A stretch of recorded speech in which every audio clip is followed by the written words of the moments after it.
নমস্কার, আমি মিতালি। আপনারা দেখছেন মিতালিস কুকিং। আজকে পাবদা মাছের দারুণ একটা রেসিপি দেখাবো। মাছটা প্রথমে ধুয়ে নিয়েছিলাম আগে, এবার একটু দিয়ে দিলাম নুন, দিয়ে দেবো সামান্য একটু হলুদ। আর এই পাবদা মাছের এই রেসিপিটা খেতে কিন্তু খুবই অসাধারণ লাগে। এটা আমি গন্ধরাজ লেবুর পাতা দিয়ে করব।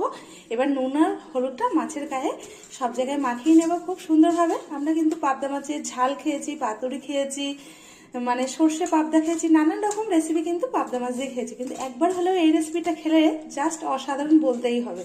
নুন আর হলুদটাকে খুব ভালো করে মাখিয়ে নিলাম। দেখুন, গন্ধরাজ লেবুর কিন্তু পাতা নিয়ে নিয়েছি, একদম টাটকা পাতা।